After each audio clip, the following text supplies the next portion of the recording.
Video में हम cover करेंगे classification of haloalkanes. Haloalkanes में सबसे पहले इंपॉर्टेंट चीज़ है कि ये देखो, ये विनाइलिक पोजीशन होती है, ये एलाइलिक हैलाइड होते हैं। ठीक है, अगर कार्बन के साथ में मतलब डबल बॉन्ड वाले कार्बन के साथ में डायरेक्टली जुड़ा हुआ है तो ये विनाइलिक होता है, मतलब sp2 कार्बन के साथ डायरेक्टली जुड़ा हुआ होता है।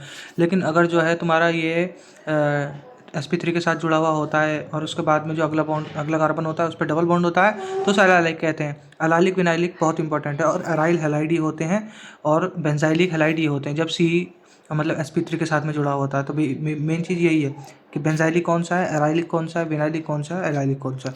उसके बाद में अगला चलते हैं। न्यूक्लियोफाइल जो होता है नेगेटिव चार्ज के ऊपर डिपेंड करता है। न्यूक्लियोफिलिसिटी उसकी उतनी ज़्यादा होगी, जो अगर नेगेटिव चार्ज जितना ज़्यादा होगा उसकी न्यूक्लियोफिलिसिटी उतनी ज़्यादा होगी। और न्यूक्लियोफिलिसिटी जो है सेम पीरियड के अंदर इलेक्ट्रोनेगेटिविटी के इन्वर्सली प्रोपोर्शनल होती है। अगर किसी चीज़ की इलेक्ट्रोनेगेटिविटी ज़्यादा होगी तो न्यूक्लियोफिलिसिटी कम होगी। ठीक है, तो ये इसका ऑर्डर है, देख लेना।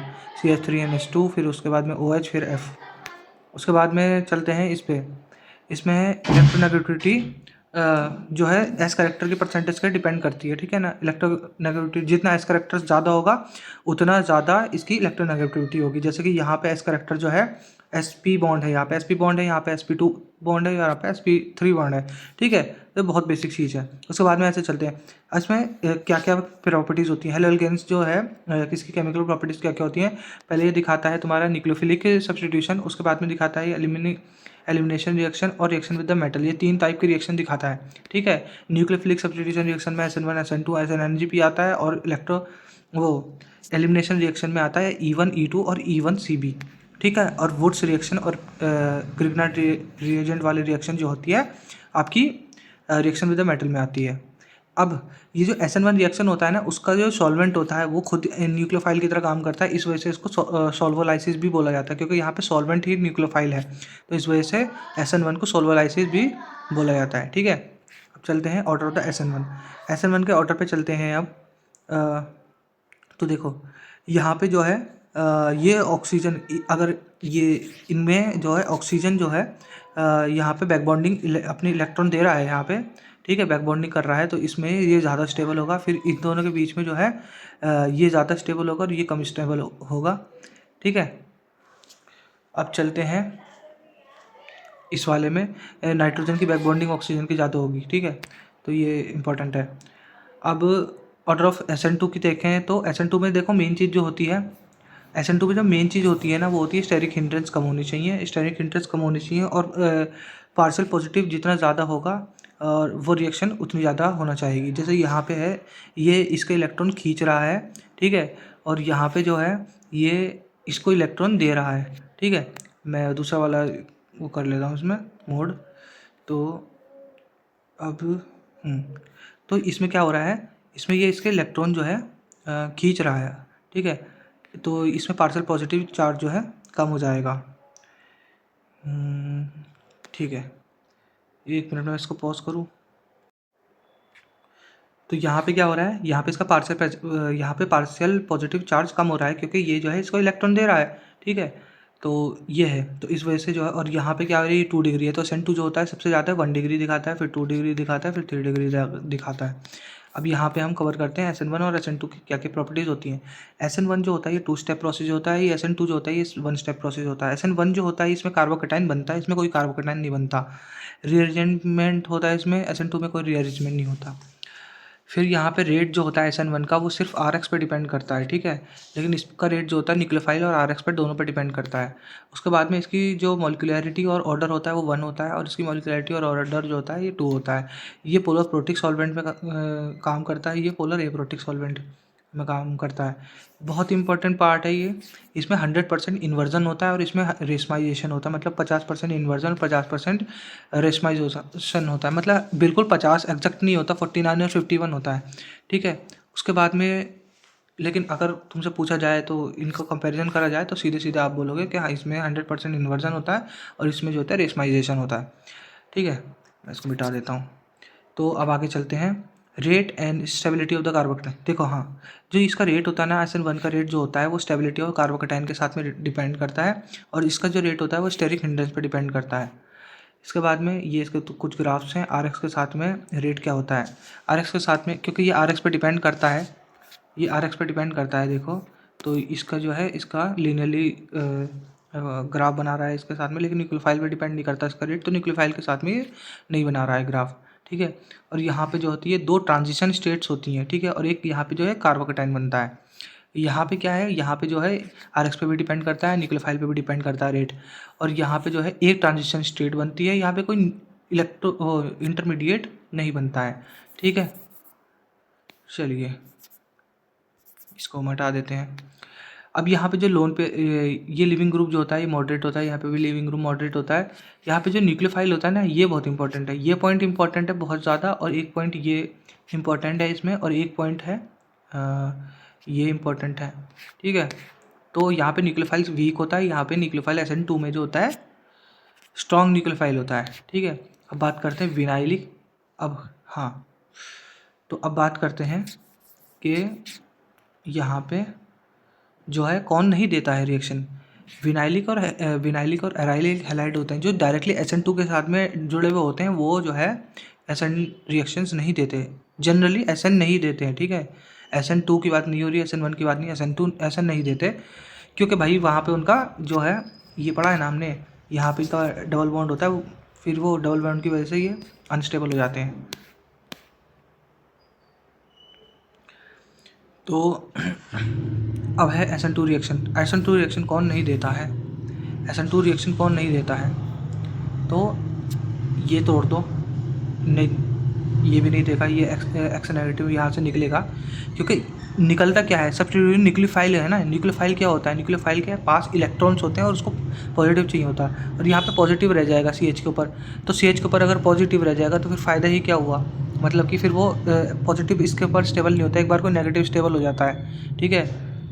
फिर ये CH3F है, ये भी नहीं देता, और ये इसको काट तोड़ोगे तो ये भी नहीं देगा, इसको तोड़ोगे ये भी नहीं देगा। अगर हम इसको तोड़ेंगे तो इसके ऊपर पॉजिटिव आएगा, ये एंटो एरोमेटिक बन जाएगा और इसकी एरोमेटिसिटी कम हो जाएगी। इसको तोड़ोगे तो इसके ऊपर क्या होता है कि पॉजिटिव कार्बोकेटाइन होता है, तो ये जो है ये SN1 देगा, ठीक है। तो ये सब जो है SN2 नहीं देते हैं, ये SN1 दे देगा, ठीक है। बाकी तो कोई सा नहीं देगा इनमें से SN1। ये जो है ये जनरली कोई नहीं देंगे, SN1 हो या SN2, ये वाला जो है ये SN1 दे देगा। चलो भाई आगे चलें, इसको काटो। अब इसके बाद में चलते हैं सबस्ट्रेट पे, कौन कौन दिखाता है SN1, कौन कौन नहीं दिखाता है SN1, ठीक है। तो सबसे पहले ये दिखाएगा, पहला वाला जो है SN1 नहीं दिखाएगा, क्योंकि 1 डिग्री नहीं दिखाते SN1। एक चीज़ और इसमें मेन चीज़ तो ऐड ही नहीं करी कि SN1 जो होते हैं वो 3 डिग्री, 2 डिग्री और 1 डिग्री, सबसे ज़्यादा जो होता है 3 डिग्री दिखाता है, लेकिन जो SN2 होता है वो 1 डिग्री दिखाते हैं, फिर 2 डिग्री, फिर 3 डिग्री तो दिखाते नहीं हैं। तो अब ये है, तो इसमें जो है तुम्हारा CH3 है, ये 1 डिग्री है, तो 1 डिग्री जो है SN1 दिखाएगा नहीं, ठीक है, SN2 दिखाएगा। अब ये 3 डिग्री, ये SN1 दिखाएगा, SN2 नहीं दिखाएगा। उसके बाद में ये है तुम्हारा यहाँ पे दोनों दिखाएंगे, ठीक है। यहाँ पे दोनों क्यों दिखाएंगे, क्योंकि ये जो पॉजिटिव बनेगा इससे स्टेबल होता है। फिर इसमें से कौन दिखाएगा, इसमें से ये भी दोनों दिखाएंगे।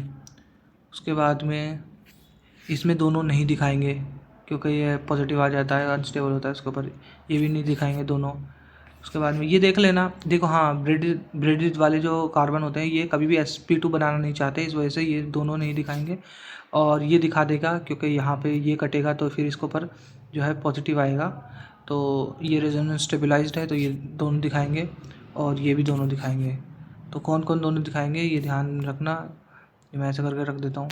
चलो आगे बढ़े, अब देखते हैं रिएजेंट्स। रिएजेंट बहुत इंपॉर्टेंट है। NOH जो है SN2 दिखाता है, H2O जो है SN1 दिखाता है, NaOR जो है SN2 दिखाता है, NaI SN2 दिखाता है। जिसमें भी H पॉजिटिव निकल रहा है ना वो तुम्हें SN1 दिखाते हुए दिखेंगे, ठीक है, जिसमें भी H पॉजिटिव निकल रहा है, और जिसमें नहीं निकल रहा है वो SN2 दिखा रहे हैं। ये देखो NaOH है, ठीक है। तो यहाँ पे जो न्यूक्लियोफाइल जो है मतलब कि जिसमें न्यूक्लियोफाइल या फिर जो बन रहे हैं न्यूक्लियोफाइल वगैरह, इसमें जिसमें H है वो सारे SN1 दिखाते हैं, जिसमें H नहीं है वो नहीं दिखाते, क्योंकि ये जो होता है SN1 रिएक्शन होती है पोलर प्रोटिक सॉल्वेंट में। तो उसमें पोलर वाले ही चलेंगे।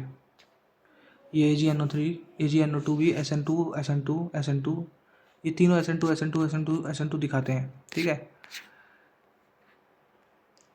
अब ये मैंने ऐसे करके इसको रिएक्शन को लिख रखा है। इसमें से ना सबसे ज़्यादा इंपॉर्टेंट कौन सी रिएक्शंस हैं, एक ये रिएक्शंस है, इसमें ये रिएक्शन सबसे ज़्यादा इम्पोर्टेंट है, ये 4। इसमें कन्फ्यूज़न होता है ना, क्योंकि AgCN के साथ में जब RX रिएक्ट करता है तो NC बनता है, और जब NaCN के साथ में रिएक्ट करता है तो CN बनता है। एक चीज़ याद रखना, Ag के साथ में जब रिएक्ट करेगा तो R के साथ N जुड़ेगा, R के साथ N जुड़ेगा, लेकिन NaCN के साथ में RCN जुड़ेगा या फिर RO जुड़ेगा, N नहीं जुड़ेगा। Ag के साथ में कौन जुड़ेगा, N जुड़ेगा, ठीक है। फिर एक्वस KOH जो है ROH बना देता है, क्योंकि ये OH देता है। मॉइस्ट Ag2O जो होता है, इसमें OH निकलता है, न्यूक्लियोफाइल OH निकलता है, तो क्या बना देता है, OH ROH बना देता है। लेकिन ड्राई में क्या होता है, ड्राई में नहीं निकलता है, तो ड्राई में ये OR बना देता है, ये बहुत इंपॉर्टेंट है, और AgX निकल जाता है। उसके बाद में एक्वस KOH की बात करें, एक्वस KOH में RSH, एक्वस KOH में SH जाके जुड़ जाएगा न्यूक्लियोफाइल, और NaN3 में RN3 जाके जुड़ जाएगा, और ऐसे करके जो है सारा याद कर लेना। RMGX में RR और R2ZN में RR, और ये जो है ऑर्गेनोमेटेलिक रिएक्शन के पार्ट है, RR। ये मैंने दे रखे हैं, देखो इसमें क्या चीज़ ध्यान रखनी है। SN2 क्या दिखाता है, इन्वर्जन दिखाता है, तो इन्वर्जन दिखा रहा है यहाँ पे, तो इन्वर्जन में ये उल्टी साइड से जोड़ता है, ठीक है। इस सब में जो भी SN2 है ये उल्टी साइड से जुड़ रहा है। बाकी जो तुम्हारे SN1 है पोलर प्रोटिक सॉल्वेंट के अंदर, वो सेम साइड से जुड़ रहे हैं, बस ये चीज़ का ध्यान रखना है। ये सारी रिएक्शन लिख दी है, इसका ध्यान रखना। फिर है एलिमिनेशन, मैं फिर से दिखा देता हूँ क्या है ये, ठीक है। एलिमिनेशन रिएक्शन में चलते हैं आगे।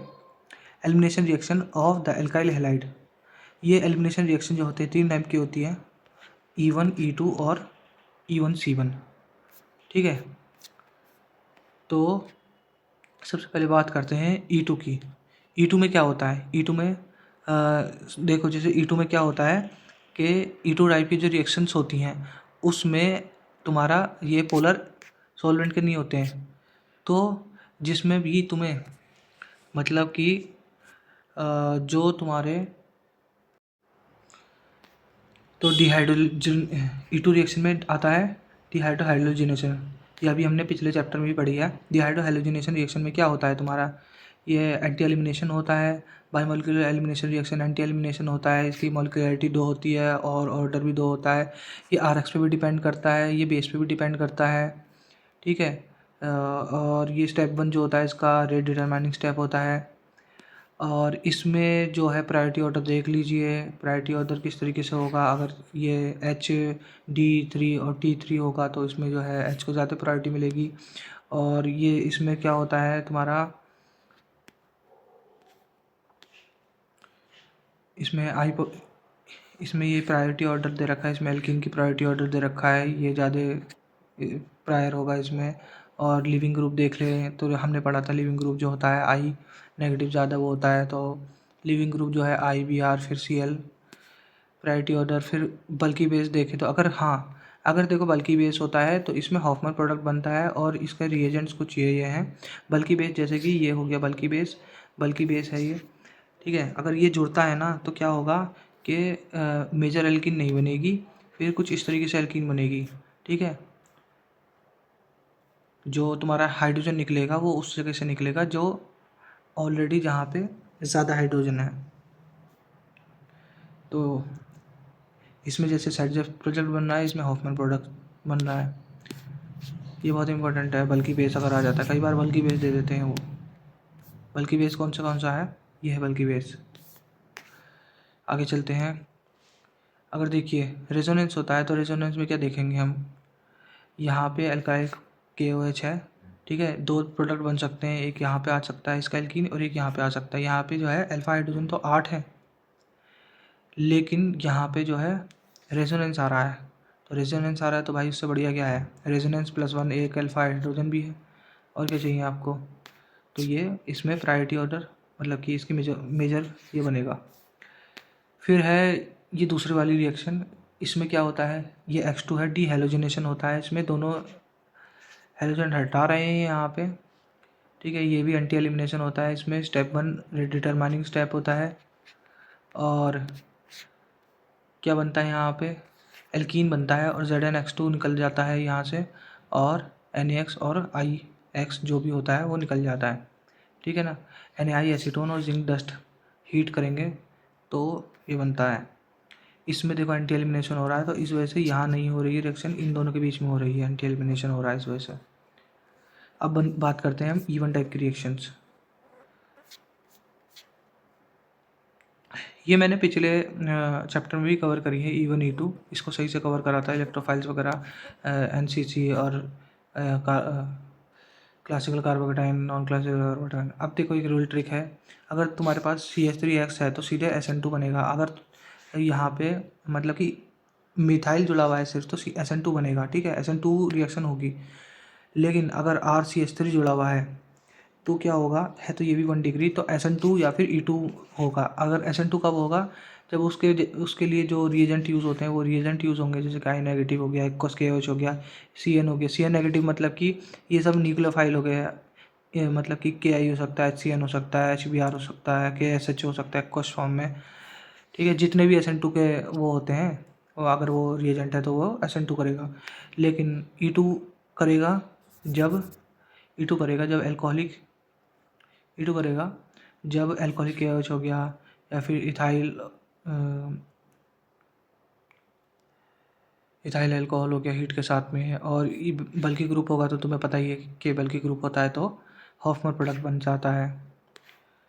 फिर अगर 2 डिग्री है तो 2 डिग्री में क्या क्या बन सकता है, बहुत सब कुछ बन सकता है इसमें। SN1 होगा अगर 2 डिग्री है और PPS है, पोलर प्रोटिक सॉल्वेंट है, तो क्या बनेगा, SN1 बनेगा। एट लो टेम्परेचर होती है ये रिएक्शन। फिर है E1 कब होगा, अगर पोलर प्रोटिक सॉल्वेंट है और H2O प्लस हीट है, या फिर इथाइल अल्कोहल प्लस हीट है, या फिर अमोनिया प्लस हीट है और हाई टेम्परेचर पे है, तो ये E1 करेगा, ठीक है ना। अब SN2 कब होगा, जब पोलर एप्रोटिक सॉल्वेंट है और ये जो इसके रिएजेंट यूज़ होते हैं वो सारे रिएजेंट हैं, तो वो ये करेगा। उसके बाद में E2 कब शो करेगा, E2 कब करेगा, जब एल्कोहलिक KOH है, इथाइल अल्कोहल है, एल्कोहलिक KOH है, या फिर इसके जो रिएजेंट है पोलर एप्रोटिक सॉल्वेंट है। तो ये ध्यान रखना होगा कौन सा सॉल्वेंट है, 2 डिग्री में कौन सा सॉल्वेंट है और कौन सा रिएजेंट है, और क्या टेम्परेचर है। टेम्परेचर डिसाइड करता है SN1 होगा या E1 होगा या SN2 होगा या E2 होगा। अब 3 डिग्री होगा तो SN1 होगा, पोलर प्रोटिक सॉल्वेंट होगा, तो polar protic solvent plus heat होगा तो E1 होगा। और अगर स्ट्रॉन्ग बेस दे रखा है तो E2 होगा। इसमें SN2 में इसमें 3 डिग्री में SN2 नहीं होगा, ठीक है।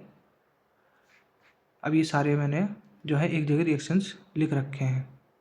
इसमें क्या है, मॉइस्ट Ag2O के साथ में जो है SN2 रिएक्शन होती है, और क्या है, SN2 में इन्वर्जन होता है जो भी होता है, आपको इन्वर्जन और एस्माइजेशन का ध्यान रखना होगा। ये एक बार नज़र मार लेना इस पर। चलो अब आगे, ये वही चीज़ है। अब रिएक्शन विद द मेटल की बात करते हैं। अब कौन सी रिएक्शंस हैं, मतलब कि ये हैलाइड जो है मेटल के साथ रिएक्ट करके क्या क्या बनाते हैं देखते हैं। पहले आपको वोट्स रिएक्शन अच्छे से पता है, 3 डिग्री पे एल्कीन बनाता है, 1-2 डिग्री पे RR बनाता है। फिर preparation of the Grignard reagent में Mg डाईथर के प्रेजेंस में MgX बनाता है, ठीक है। यहाँ पे Cl है तो CH3 MgCl बना देगा यहाँ पे, ठीक है। उसके बाद में ये वाटर के साथ में, हाँ, इसको कोई भी अगर वाटर का सोर्स है, प्रोटोन का सोर्स अगर कुछ भी मिलता है, हमने पिछले चैप्टर में कवर करा था, प्रोटोन का सोर्स मिलता ही एकदम एल्केन बना देता है ये ग्रिग्नार्ड रिएजेंट, और DOD होगा तो CHD बना देगा। अब करते हैं preparation of the haloalkanes करते हैं। देखो, हेलो एल्केन्स को बनाया जा सकता है हाइड्रोकार्बन से, अल्कोहल से और एल्काइल हैलाइड से, ठीक है। हेलो एल्केन्स को इन सब चीज़ों से बनाया जा सकता है। कैसे बनाते हैं, बनाने की कोशिश करते हैं। पहले बनाते हैं हाइड्रोकार्बन्स के साथ। हाइड्रोकार्बन से कैसे बनेगा, पहला है फोटो हेलोजिनेशन, पिछले चैप्टर में कवर कर दिया फोटो हेलोजिनेशन। हीट और सनलाइट के प्रेजेंस में जो होता है। उसके बाद में दूसरा है एल्कीन से कैसे बनाएं। एल्केन से तो फोटो हेलोजिनेशन से बनता है, फिर ये एल्कीन से कैसे बनता है। एल्कीन से बनाने के तरीके देख लो, जितने भी तरीके हैं सारे लिखे हुए हैं। यहाँ पे HBr है तो मार्कोनिकोस विद रीअरेंजमेंट होगा, रीअरेंजमेंट होने के चांस है तो रीअरेंजमेंट होगा। लेकिन अगर पैराऑक्सीडेस है, मैं इसको वो चेंज कर देता हूँ, हाइलाइटर यूज़ करता हूँ, पहले इसको काटना पड़ेगा।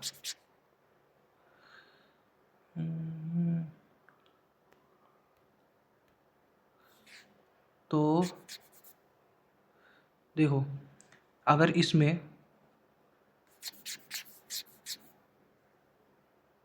इसमें जो है, अगर इसमें परऑक्सीडेस होगा तो क्या होगा। परऑक्सीडेस होता है तो हमें पता है कि Br उस साइड जुड़ता है जहाँ पे ज़्यादा नंबर ऑफ हाइड्रोजन होते हैं, ठीक है।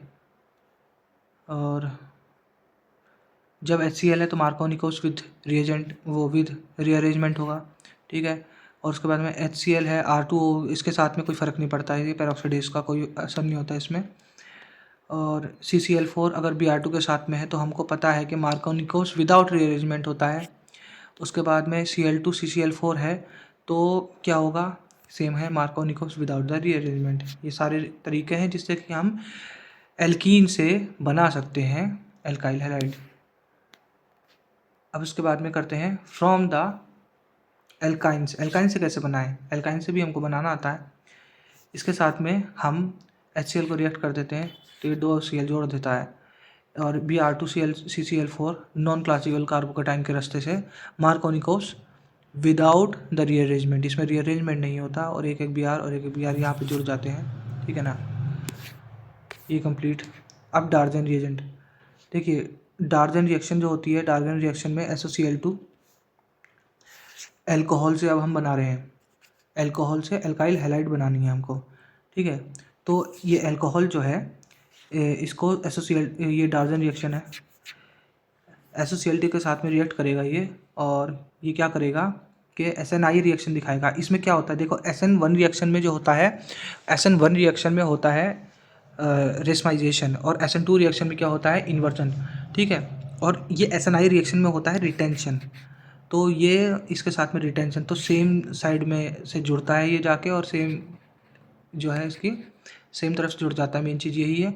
और इसमें निकलता है SO2 और HCl, ठीक है। और इस रिएक्शन का नाम है डार्जन रिएक्शन। डार्जन रिएक्शन का दूसरा तरीका है SOCl2, और ये हीट के प्रेजेंस में होता है, ये पायरिडिन के प्रेजेंस में होता है। जब ये पायरिडिन के प्रेजेंस में होता है ना, तो ये जो है SN2 दिखाता है, और जब ये हीट के प्रेजेंस में होता है SOCl2 तो ये SNI दिखाता है। तो यहाँ पे जो है ये इन्वर्जन दिखाएगा, अगर SN2 होगा तो दूसरी साइड से जुड़ेगा, ठीक है। और इसमें भी SO2 और HCl निकल जाता है। अब है दूसरा कि अल्कोहल के साथ में PCl5 को रिएक्ट करवाते हैं तो क्या बनता है यहाँ पे SN2 रिएक्शन होती है। SN2 का मतलब कि इन्वर्जन होता है, इन्वर्जन दूसरी साइड से जुड़ेगा, और POCl3 जो है बनता है और HX बनता है, ठीक है। और जब PCl3 के साथ में रिएक्ट करवाते हैं तो H3PO3 बनता है, और ये इन्वर्जन होता है, SN2 रिएक्शन है ये भी। फिर ये P+Cl2 हीट करेंगे तो PCl3 बनता है, और SN2 के प्रेजेंस में मतलब SN2 रिएक्शन होती है, और H3PO3 जो है यहाँ पे बनता है, ठीक है। तो इसको जो है इसकी तरीके से भी दे सकते हैं, P+Cl2 हीट, ठीक है। तो ये PCl3 के लिए होता है, PCl5 के लिए नहीं होता है। तो PCl3 बन जाएगा ये भी।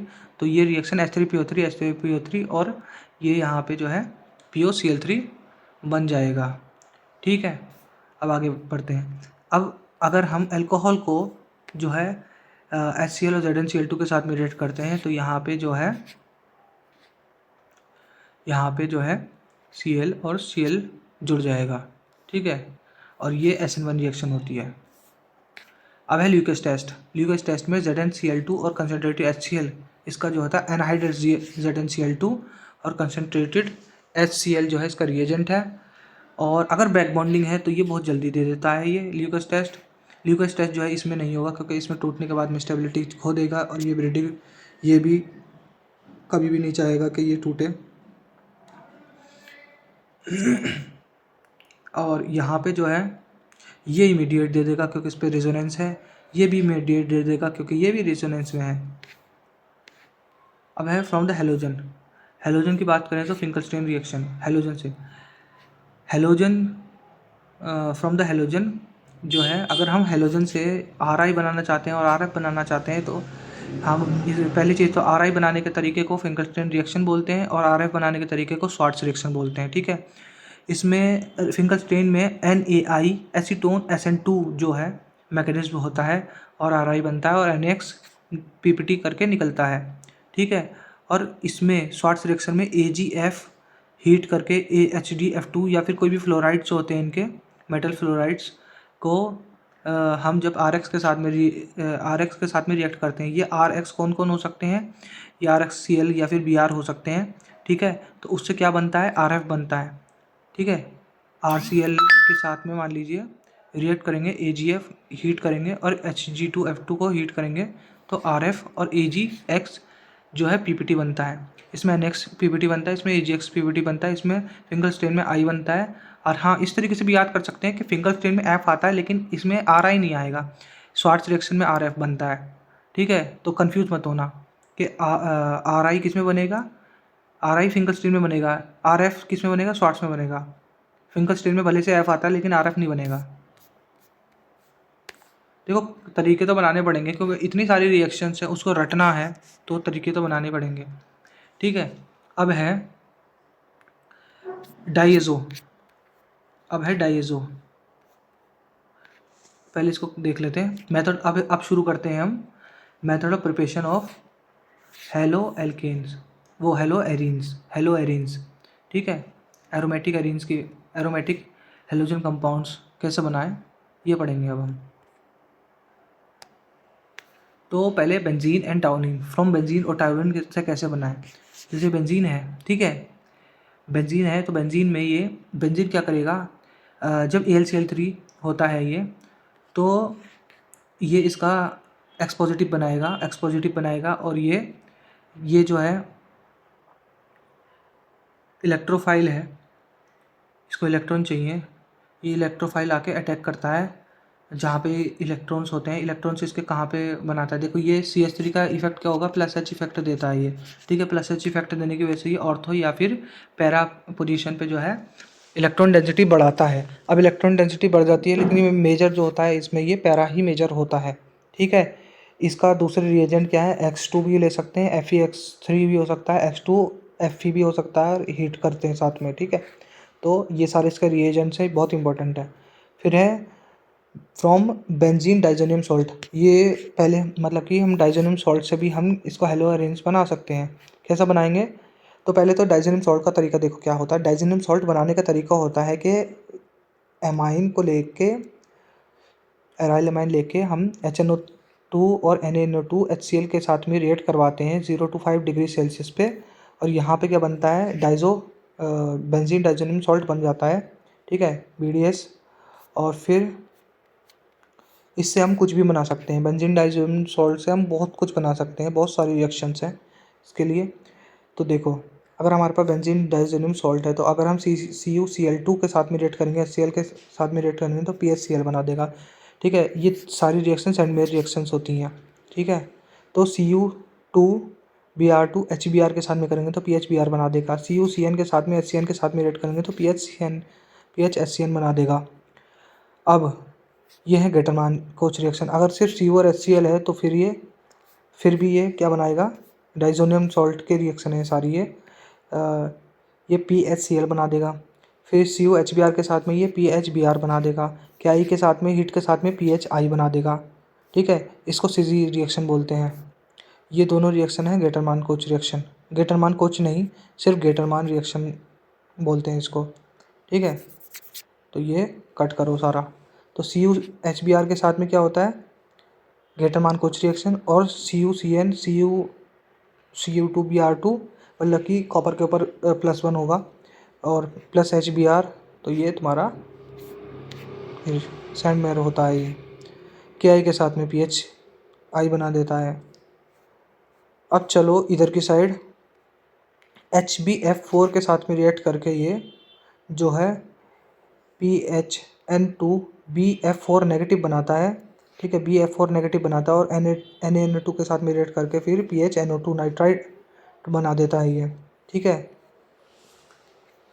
उसके बाद में यही चीज़ है, PHN2BF4 HBF4 के साथ में रिएक्ट करते हैं और उसके बाद में अगर हम इसको हीट कर देते हैं तो ये इस रिएक्शन का नाम है बाल्स-किसमैन रिएक्शन और ये PHF बना देता है, ठीक है। और अगर H3PO3 के साथ H3PO2 के साथ में रिएक्ट करते हैं तो ये तुम्हारा बेंजीन बना देता है और H3PO3 बना देता है। अगर इसको वाटर के साथ में हीट करते हैं तो POH बना देता है। अगर इसको एथेनॉल के साथ में रिएक्ट करते हैं तो ये बेंजीन बना देता है। ये बहुत इंपॉर्टेंट रिएक्शंस हैं, ठीक है। ये बहुत इंपॉर्टेंट रिएक्शंस हैं, ये रटी हुई होनी चाहिए बिल्कुल।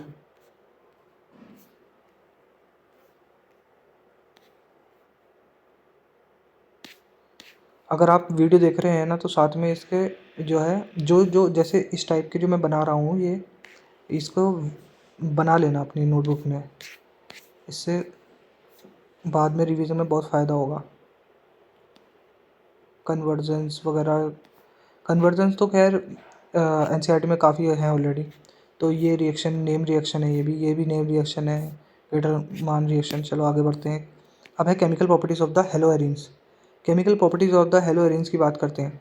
तो हेलोएरिन्स जो है न्यूक्लियोफिलिक सब्स्टिट्यूशन रिएक्शन दिखाता है, सब्स्टिट्यूशन रिएक्शन दिखाता है, रिएक्शन विद द मेटल दिखाता है, ठीक है। लेकिन ये न्यूक्लियोफिलिक सब्स्टिट्यूशन रिएक्शन ना इतने मज़े से नहीं दिखाता, ये बहुत मुश्किल से दिखाता है न्यूक्लियोफिलिक सब्स्टिट्यूशन रिएक्शन। क्यों ये मुश्किल से दिखाता है? क्योंकि ये बेंजीन का अगर हम इसमें से Cl नेगेटिव हटाते हैं तो इसके ऊपर पॉजिटिव आ जाएगा और पॉजिटिव इस पर जो है अनस्टेबल होगा, ठीक है। और इसके एरोमेटिसिटी पे भी फ़र्क पड़ेगा, तो इस वजह से ये नहीं दिखाना चाहता। लेकिन अंडर द हार्श कंडीशन जैसे कि strong base C 623 kelvin 300 atmospheric pressure, ठीक है। इन कंडीशंस में ये जो है फिनोल बना देता है, न्यूक्लियोफिलिक सब्स्टिट्यूशन रिएक्शन जो है दिखाता है ये, ठीक है। और यहाँ पे स्ट्रॉन्ग बेस की ज़रूरत है, स्ट्रॉन्ग बेस और विगोरियस कंडीशंस की ज़रूरत है। नाम क्या है इसका? डाउस प्रोसेस होता है, ठीक है। बाकी इसमें जो है कोई अल्फ़ा हाइड्रोजन वो बीटा हाइड्रोजन भी ज़रूरी है, बीटा हाइड्रोजन होना ज़रूरी है यहाँ पे, लेकिन कोई बीटा हाइड्रोजन नहीं है तो ये रिएक्शन दिखाएगा नहीं। और वैसे भी यार यहाँ पे जो है ना ये OCH3 जो है ये ऑर्थो पोजीशन पे इसके ये भी इसको जो है इसके ये +M दिखा रहा होगा, तो ये नुकसानदायक है। तो ये रिएक्शन नहीं होती है, बीटा हाइड्रोजन नहीं है इसलिए नहीं होती है रिएक्शन। अब यहाँ पे क्या है? NaNH2 है, यहाँ पे NaNH2 है। NaNH2 के साथ में जब ये रिएक्ट करता है तो NH2 जोड़ देता है और जब ये PHLi3 पॉजिटिव के साथ Li पॉजिटिव के साथ में रिएक्ट करता है Cl, तो Cl हटा के यहाँ पे जो है ये बाइफेनाइल बन जाते हैं। और यहाँ पे क्या होता है? जब हम NO2 जोड़ते हैं तो यहाँ पे जो पॉजिटिव होता है, जब यहाँ पे NO2 जोड़ते हैं तो ये थोड़ा सा जो है कम विगोरियस कंडीशन में रिएक्शन दिखा देता है ये, ठीक है। और जब हम 2 NO2 जोड़ते हैं तो और कम। ये बहुत ज़रूरी है, रटा होना चाहिए ये NaNOH और pH 14 ये 150 डिग्री, फिर ये NaOH pH 10 100 डिग्री, ठीक है। और अगर 3 वो हैं तो सिर्फ गर्म कर दो पानी को, थोड़ा सा गुनगुना पानी थोड़ा सा वार्म वाटर डाल दो और ये बना देता है OH जोड़ देता है, Cl हटा के सब्स्टिट्यूशन रिएक्शन दिखा देता है। यहाँ पे स्टेबिलिटी ऑफ द कार्बो एनायन के ऊपर डिपेंड कर रही है रिएक्शन, ठीक है। अब चलते हैं इसमें कौन ज़्यादा रेट दिखाएगा SN ए का? देखो यहाँ पे सब जगह एक एक NO2 है तो इससे तो कोई फ़र्क नहीं पड़ रहा, बराबर है। अब यहाँ पे F नेगेटिव Cl नेगेटिव और Br नेगेटिव और I नेगेटिव जो है, इसमें F नेगेटिव जो निकल रहा है ना ये ज़्यादा स्टेबल होता है। ये कार्बन आयन है ना, कार्बन आयन कह रहा हूँ, ये मतलब कि नेगेटिव जो है जिसके ऊपर ज़्यादा स्टेबल है वो ज़्यादा जल्दी रिएक्शन दिखा रहा है यहाँ पे। तो F नेगेटिव ज़्यादा स्टेबल होता है, Cl कम होता है, Br कम होता है। तो इस वजह से जो है तुम्हारा यहाँ पे रेट ऑफ ऑर्डर जो होता है ये होगा। ये बहुत इंपॉर्टेंट क्वेश्चन है। अब ये सब चीज़ें वही लिखी हुई हैं, ये इतना खास नहीं है। हाँ, इलेक्ट्रोफिलिक सब्स्टिट्यूशन रिएक्शन। अब electrophilic substitution reaction, nucleophilic substitution reaction तो होगी, अब इलेक्ट्रोफिलिक सब्स्टिट्यूशन रिएक्शन क्या ये दिखाएगा क्या नहीं दिखाएगा? देखो ये जो एक्स होता है ना, हेलोजन जो होता है, ये डोमिनेटिंग तो इसका माइनस आई होता है, ठीक है, जिसकी वजह से ये इलेक्ट्रोफाइल के लिए थोड़ा मतलब कि डीएक्टिवेटिंग होता है इलेक्ट्रोफिलिक रिएक्शन के लिए, लेकिन ऑल ओवर ये फिर भी ऑर्थो पैरा डायरेक्टिंग ही होता है। मतलब कि ये थोड़ा सा तो यहाँ से और ऑर्थो से और पैरा से जो है इलेक्ट्रॉन डेंसिटी कम करेगा, मगर फिर भी ये ओवरऑल जो होता है ऑर्थो पैरा डायरेक्टिंग ही होता है। तो इलेक्ट्रोफिलिक सब्स्टिट्यूशन रिएक्शन देता है। क्या क्या देता है ये देख लीजिए। यहाँ पे कंसनट्रेटिव वही सब चीज़ें हैं जो ऐसे नॉर्मल बेंजीन की तरह में होती हैं, लेकिन ये बेंजीन से स्लो होता है, ठीक है, बेंजीन से कम दिखाता है इलेक्ट्रोफिलिक सब्स्टिट्यूशन, क्योंकि बेंजीन में जो है जितना होता है ऑलरेडी इलेक्ट्रॉन डेंसिटी वो उतना रहता है, लेकिन इसमें इसकी वजह से थोड़ी सी कम हो जाती है माइनस आई की वजह से, ठीक है, प्लस एम का भी इफेक्ट है उस पर थोड़ा सा। तो कंसनट्रेटेड HNO3, कंसनट्रेटेड HNO3 जो है तुम्हारा मेजर वही बनेगा, पैरा बनेगा, नाइट्रोजनेशन होता है ये। यहाँ पे जो है तुम्हारा इलेक्ट्रोफाइल आएगा, यहाँ पे एक्स पॉजिटिव आएगा, मेजर यही बनेगा, पैरा बनेगा, यहाँ पे भी पैरा बनेगा। ये पहले ही कर ली है, वही चीज़ है ये भी मेजर पैरा बनता है और इसमें भी मेजर पैरा बनता है, साइल में भी मेजर पैरा बनता है, अल्काइल में भी मेजर पैरा बनता है, एसिड में भी जो है ये एस्टोसोफोर में भी मेजर पैरा ही बनता है।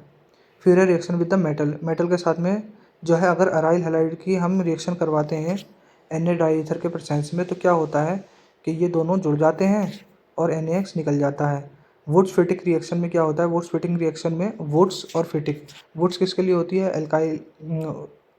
एल्काइल हैलाइड के लिए होती है या अराइल हैलाइड के लिए होती है? तो ये एल्काइल हैलाइड और ये अराइल हैलाइड जो है दोनों जुड़ जाएंगे, एक टूट जाएगा और ये तुम्हारा बन जाएंगे। उसके बाद में तुम्हारा उलमेंस, उलमेंस रिएक्शन में क्या होता है कि उलमेंस रिएक्शन में क्या होता है कि यहाँ पे जो हैलाइड होता है, आई होता है, आई सी के साथ में रिएक्ट करके ये दोनों जुड़ जाते हैं, बाइफिनाइल बन जाते हैं, ठीक है। फिर ये SN-NGP रिएक्शन होती है, नेबरिंग ग्रुप पार्टिसिपेट करते हैं इसमें। ये इंट्रा मोलिकुलर SN2 होता है इसमें, faster than the SN1 and SN2, ठीक है। और इसमें external nucleophile concentration to be less, ये आप देख लेना, मैं इसको वो कर दे रहा हूँ। जो मेन इंपॉर्टेंट चीज़ें थी वो कवर हो गई हैं। देखो डिटेल में पढ़ना है तो फिर पूरे साल पढ़ना पड़ता है उसके लिए, 30 मिनट 40 मिनट में आप ज़ीरो टू हीरो तो बन नहीं जाओगे बिल्कुल। तो देखो हाँ, अगर यहाँ पे देखो, अगर कोई बैड लिविंग ग्रुप होता है ना और अल्कोहलिक KOH है, तो मैंने पहले भी बताया था, अगर बैड लिविंग ग्रुप होता है तो मेजर ये बनता है, ठीक है। कौन सा प्रोडक्ट बनता है? हॉफमैन प्रोडक्ट बनता है, हॉफमैन।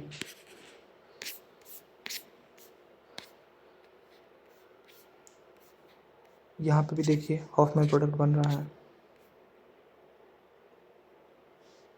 ये भी बैड लिविंग ग्रुप है अल्कोहलिक के साथ में जो है तुम्हारा। ये तो फिर यहीं बनेगा, क्यों क्यों बनेगा यहाँ पे? क्योंकि इसमें जो है रेजोनेंस स्टेबलाइजेशन है। अब बात करते हैं फिजिकल स्टेट की। देखो जो बॉइलिंग पॉइंट होता है वो हाइड्रोजन बॉन्ड के ऊपर डिपेंड करता है, वो डायपोल के ऊपर डिपेंड करता है, वो मोलिकुलर वेट के ऊपर डिपेंड करता है, और वो web one two wall forces के ऊपर डिपेंड करता है, और वो ब्रांचिंग के इन्वर्सली प्रोपोर्शनल होता है, ठीक है। तो किसके लिए बात हो रही है? ये हेलोल्केन्स के लिए बात हो रही है, ठीक है। अगर ब्रांचिंग ज़्यादा होगी तो बॉइलिंग पॉइंट उसका कम होगा, अगर हाइड्रोजन बॉन्डिंग होगी तो बॉइलिंग पॉइंट ज़्यादा होगा, अगर मोलिकुलर वेट ज़्यादा होगा तो बॉइलिंग पॉइंट ज़्यादा होगा, अगर वन डू वॉल फोर्सेस ज़्यादा होंगी तो उसमें बॉइलिंग पॉइंट भी ज़्यादा होगा। अब बात करते हैं इनमें, बहुत इंपॉर्टेंट है ये, ठीक है। ये देखो इसमें OPM एंड POM, अगर हम बॉइलिंग पॉइंट की बात करेंगे तो ऑर्थो, पैरा और मेटा, सबसे पहले सबसे ज़्यादा बॉइलिंग पॉइंट ऑर्थो का होता है, फिर पैरा का होता है, फिर मेटा का होता है। और फिर अगर हम मेल्टिंग पॉइंट की बात करेंगे ना तो POM पॉम होता है, ठीक है, पैरा फिर ऑर्थो फिर मेटा। क्योंकि जो मेल्टिंग पॉइंट होता है वो पैकेजिंग एफिशिएंसी पे डिपेंड करता है, ये थोड़ी सही से पैकेजिंग हो जाती है इसकी, लेकिन इसको रट लेना, ये बहुत कॉमन क्वेश्चन है, बहुत ही ज़्यादा आता है, OPM और POM, ठीक है। एक एक दो बार बोलना है इसको, boiling point is equal to OPM और melting point is equal to पोम। देखो इसमें एम पी पहले आ रहा है ना, एम पी पहले आ रहा है और इसमें पी पी पहले आएगा और एम बाद में आएगा, कुछ ऐसे याद कर लेना, ठीक है। फिर डाइपोल मोमेंट। डाइपोल मोमेंट की बात करें तो हम डाइपोल मोमेंट की बात करें तो डाइपोल मोमेंट सी सी एल का सबसे ज़्यादा होता है, उसके बाद में सी एफ का होता है, फिर सी बी आर का होता है, फिर सी आई का होता है। बहुत इंपॉर्टेंट है, सीधा आएगा क्वेश्चन में। फिर है इंपॉर्टेंट पॉलीहेलोजन कंपाउंड, जैसे कि क्लोरोफॉर्म हो गया, आइडोफॉर्म हो गया। ये आइडोफॉर्म का फॉर्मूला है, ये क्लोरोफॉर्म का फॉर्मूला है। क्लोरोफॉर्म जो है एनेस्थेटिक की तरह काम होता था पहले, अब नहीं होता। अब है आइडोफॉर्म। जो आइडोफॉर्म होता है ना, वो एंटीसेप्टिक की तरह काम होता था, लेकिन उसकी जो एंटीसेप्टिक प्रॉपर्टी थी वो आयोडीन की वजह से थी। और एक चीज़ और, क्लोरोफॉर्म जो है ये सब तो इंपॉर्टेंट नहीं है रिएक्शन। क्लोरोफॉर्म जो है लाइट के प्रेजेंस में ऑक्सीजन के साथ रिएक्ट करके फॉस्जीन गैस बना देते हैं, इसलिए इसको डार्क बॉटल में रखा जाता है, ठीक है। और ये काफ़ी टॉक्सिक होती है फॉस्जीन गैस। ये सब इंपॉर्टेंट नहीं है। देखो ज़्यादा फालतू पढ़ोगे तो नुकसान ही है आपका। CCl4 जो है CCl4 जो है ये फायर एक्सटिंग्विशर में यूज़ होती है। फ्रियोन्स CCl2F2, इसका फॉर्मूला अच्छे से याद रखना, बहुत बोलते हैं, इसको भी याद कर लेना, लेकिन ये ज़्यादा प्रायोरिटी है, ठीक है। CCl2F2। फिर है DDT, para para dichloro diphenyl trichloroethane. Para para dichloro diphenyl chloroethane, ठीक है। ट्राईक्लोरोइथेन, 3 क्लोरो है। ये पैरा पैरा पे डाइक्लोरो है और डाइफेनाइल हो गए ये, ठीक है। और ट्राईक्लोरोइथेन ये जो है पेस्टिसाइड की तरह यूज़ होता था, पेस्टिसाइड।